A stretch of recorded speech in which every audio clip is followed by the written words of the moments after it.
Welcome to the Bendigo Bank MCDFNL preview show for this week, previewing the big interleague clash this week against the Geelong District Football League. To help me preview, we've got a big panel today. We'll introduce them one by one. First down the end, Sam Gowers. Sam, good to see you, mate. Thought you might have run a mile after last week's show, but it's good to see that you're back. No, I'm back. Ash Driscoll's not here this week, mate, so I'm happy to be here. I've heard that there has been some I suppose, extracurricular play since Ash came in as well. Just a couple of people saying that you looked a little pale after last week's show. I think I might have had the flu, mate. I don't think it was anything to do with that. I don't think that's the case, but we'll move on that, and I'm very interested to see the Natty Navarre game later on in the year. Also joining us today, firstly, the man to my left, who is no stranger to the footy show. He was only on a couple of weeks ago, and one of our players that will be taking to the field against the Geelong District Football League this weekend. From the Carisbrook Footy Club, Cole Roscholler. Cole, welcome back to the show, mate. Thanks, Shaun. Thanks for having me. Much more illustrious company this time, rather than having that albino bloke on the end of the panel. Yeah, well, now we've got a short bloke that's going to get bashed by Ash Driscoll, so... That's all right. We don't mind that at all. And also joining us, I'm saving the best till last, the 2014 MCDFNL Senior Interleague coach, Shane Fisher. Fish, thanks for joining us, mate. Thanks very much.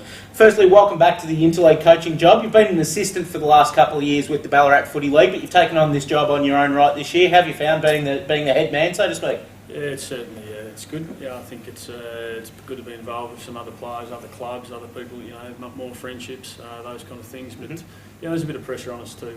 We as a league want to obviously come inside the top 20, which has been super important. So we've got a responsibility this Saturday to put a good team out in the park and be structured well and hopefully get a result.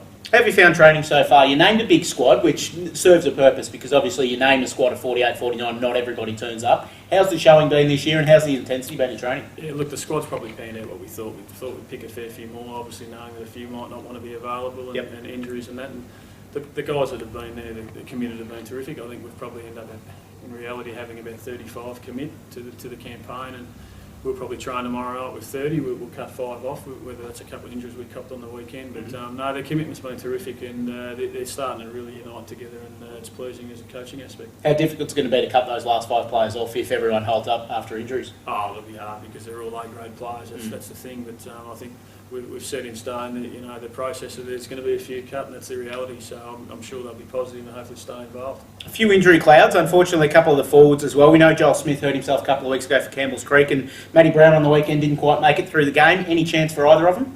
Yeah, Matty Brown will play. Matty Brown will be fine. Obviously, Joel Smith won't play for probably 8 weeks. He's got about 3 fractures in his ankles, so that's disappointing because he probably would have been our X factor in our side playing off half forward. So now that might be a responsibility for someone else.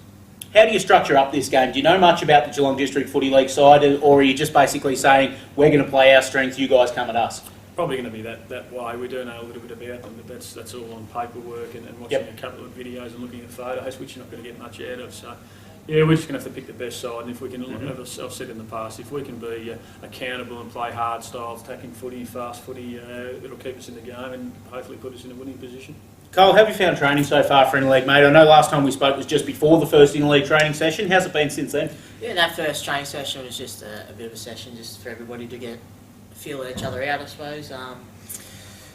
There's always a bit of nerves in the first session when not everybody knows each other and everyone's a little bit standoffish. But once that first session finished, we moved well into the second session. And then the skills, you've seen the skills start to get a bit higher, and the ball movement got a bit quicker and a bit flowed a lot better. So from that point of view, it's been good.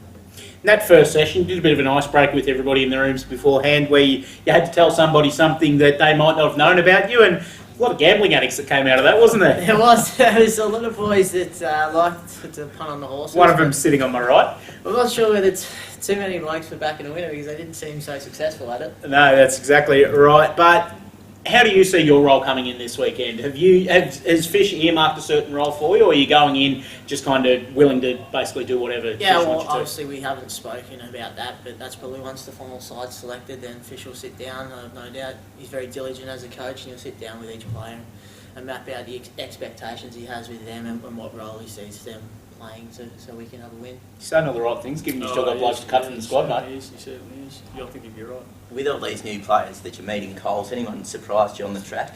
There's been a couple of big boys, one bloke from Trentham that I haven't really seen, being new to the league. I haven't seen every side yet.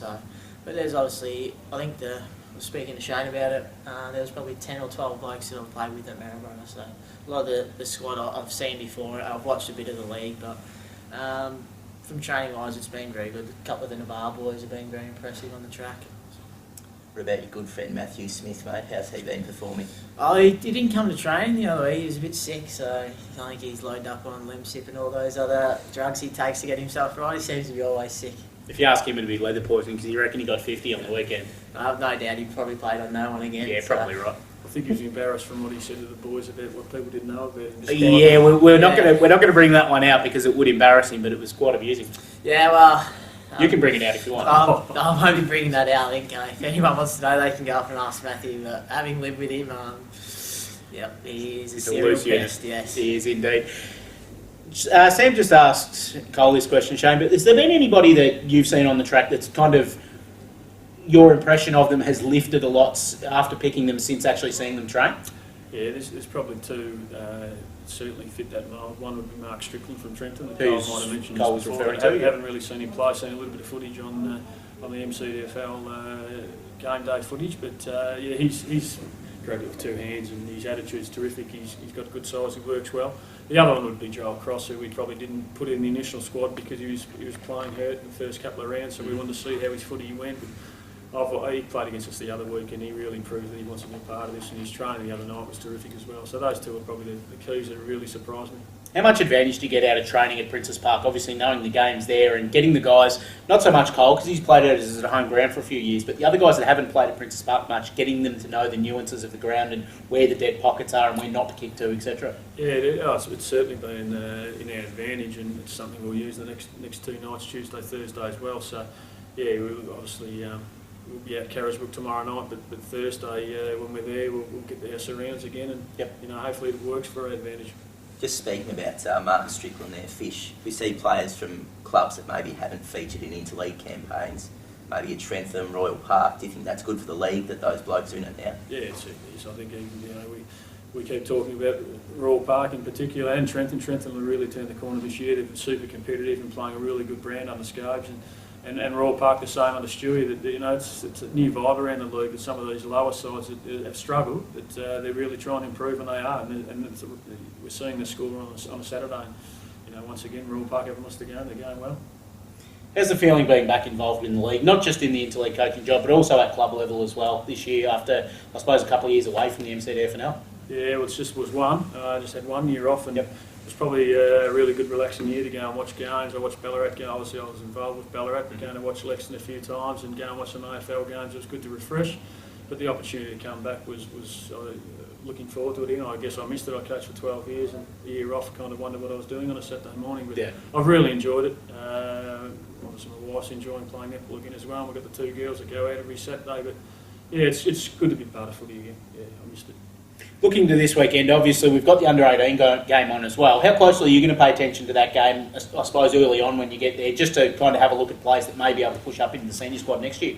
Yeah, as much as I can, I'll certainly be watching. We've got a few team meetings and that kind of thing that we need to take care of for our game, but I certainly want to watch this. We want to look at the future of the league. We want young kids to be wanting to be a part of it for 4, 5, 6 years in a row, and probably the way we pick the side this week, there might be those one or two, maybe Cody Driscoll, maybe Ben Crowell that will play because we want them to play the next few years as young blokes and get a taste for it. So yeah, there's certainly some really good kids getting around in the junior competition, and as much as I can, I'll be keeping an eye out. It'll be good to see them out there. It's going to be a big day, mate. We know you like the big stage. You got any tricks for us for Saturday? Not quite sure about that. I think it's just a work rate thing, and if you work hard enough, you'll get a kick. So, especially at interleague level where the skills go up, if you get yourself in the right positions, you'll be on the receiving end of a couple of balls. So hopefully I can do that, get myself in some right positions and kick a couple of goals and put the league's best foot forward. So hopefully you can move into the top 20. I'll ask you again when the coach isn't around, mate. We'll see your true opinions on that one because you're playing a very straight bat today. I like it. I know